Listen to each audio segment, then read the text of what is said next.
SP గారికి మీరు చెప్పుకోలేరా? రివ్యూకి మినిస్టర్లు పెట్టారు. మినిస్టర్లు, ఎమ్మెల్యేలు, ఈ జిల్లాలో ఉన్న ఎమ్మెల్యేలు, ఇంకొక ఎమ్మెల్యే అన్నాడు చెల్లూరుపేట, ఆయన ఈ తిరణాలు మేమే చేస్తాం, మాదే తిరణాలు అంటున్నాడు ఆయన. అసలు ఎంత ఆశ్చర్యకరం అంటే, ఎంత బాధాకరంగా కోటప్పకొండ ఉంది నర్సరావుపేట నియోజకవర్గంలో, దీన్ని చిలకలూరుపేట ఎమ్మెల్యే చేసేది ఏంటి నాకు అర్థం కాదు. ఆయన ఎమ్మెల్యే కదా, ఆయన చేసేది ఏంటి తిరణాలా అంటే? మనకు చేత కాకపోతే ఆయన వస్తాడు పక్క నుంచి. మన చేతకాంతనం వాళ్ళు భయపడుతుంది. మాట్లాడితే తలకొట్టకు ఒక కండవ కట్టి, తలకి ఒక కండవ కట్టి చీపురు పట్టుకొని ఓడవటం, సాయంత్రం 4:30కి బయలుదేరతాడు. ఇక రోజుకు ఒక బ్యాచ్ని వేసుకొని వచ్చి ఇక్కడ ఊడుతాడు, ఆ రోడ్డు ఈ రోడ్డు. ఓడవటం అయినా అభివృద్ధి? తిన్నాలంటే ఇదేనా?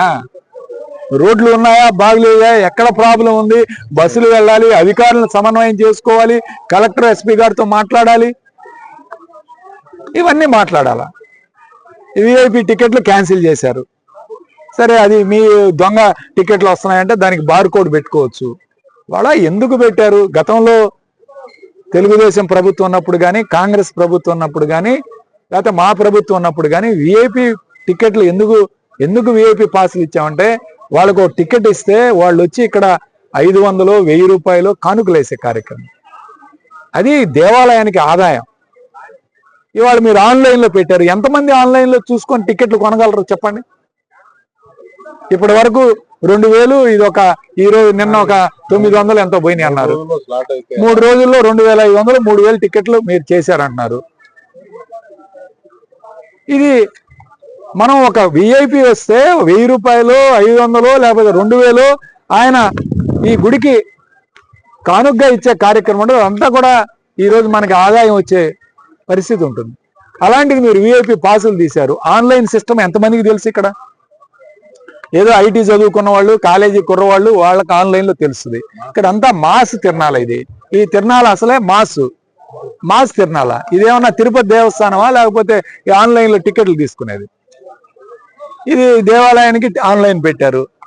ఓకే, మీరు ఏ విధంగా చేస్తారో, ఎన్ని టికెట్లు పోతాయి అంతా కూడా తిరణాలు అయిపోయిన తర్వాత అందరికీ విశ్లేషిస్తాం, అందరం చూద్దాం ఎంత వస్తుందో ఆదాయం, దాన్ని బట్టి మాట్లాడదాం. ఇది సరైన పద్ధతి కాదు. ఎమ్మెల్యే గారు ఎక్కడా కూడా మాట్లాడలేకపోతున్నాడు అధికారులతో. అధికారులను ఒప్పించుకొని పాసులు ఇచ్చే పాసులు, దొంగ పాసులు వేస్తే బార్కోడ్ పెట్టండి. బార్కోడ్ పెట్టి నియంత్రణ చేసి కరెక్ట్గా ఎవరికి ఇచ్చామో లిమిట్ చేసుకొని చేయండి. అంతేగాని ఈ విధంగా ఈరోజు చేయటం అనేది అది మంచి పరిస్థితి కాదు. బస్సులు ఘాట్ రోడ్ లో చూసాము, బర్మ్స్ ఎక్కడ షోల్డర్స్ కానీ బర్మ్స్ కానీ ఎక్కడ కూడా మట్టి పోసి లెవెల్ చేయాల. ఎందుకంటే ఈ ఘాట్ రోడ్ లో ఎదురు బస్సులు వస్తాయి, పెద్ద బస్సులు పెడతారు విఐపీకి. ఆ బస్సులు తిరిగేటప్పుడు చాలా కష్టంగా ఉంటుంది. అప్పుడు ఎడ్జెస్ కూడా 2 బర్మ్స్ ఉండాలి. R&B వాళ్ళు బర్మ్స్ ఫిల్ చేసి అదంతా లెవెల్ చేసి నీట్ గా చేయాల. అది ఎక్కడా లేదు. మొక్కలు ఉన్నాయి, రాళ్ళు ఉన్నాయి, ట్రీ కటింగ్ ఎక్కడ చేయలేదు. చాలా ఘాట్ రోడ్ లో చాలా ఇబ్బందికరమైన పరిస్థితి ఉంది. వీటన్నిటినీ కూడా చేయకుండా ఈరోజు ఇక్కడ మాట్లాడితే, ఈరోజు పూజారులు పోస్టులు, ఒక్కొక్క పోస్టు 15 లక్షలకు అమ్ముకున్నారు, 45 లక్షలకి. నేనుగా చెప్పేది, మీ మీడియా, మీ పత్రిక చెప్తా ఉంది. మీ ఎండోమెంట్ ఆఫీసర్ చంద్రశేఖర్ ఆజాద్ గారు వచ్చినప్పుడు పెద్ద లిస్టు పెట్టాడు, ఈ దేవాలయంలో ఏం జరుగుతున్నాయి. ప్రభుత్వంలో ఉన్న అధికారులు లిస్టు పెట్టాడు, భక్తుల్ని సరిగా పట్టించుకోవట్లని. ఈరోజు దేవాలయం పోస్టులు అమ్ముకున్నారు, ఒక్కో పోస్టు 15 లక్షలు. ఎమ్మెల్యే గారికి వాటా ఎంత, ఈఓ గారికి ఎంత అని చెప్పాలి. ఇవాళ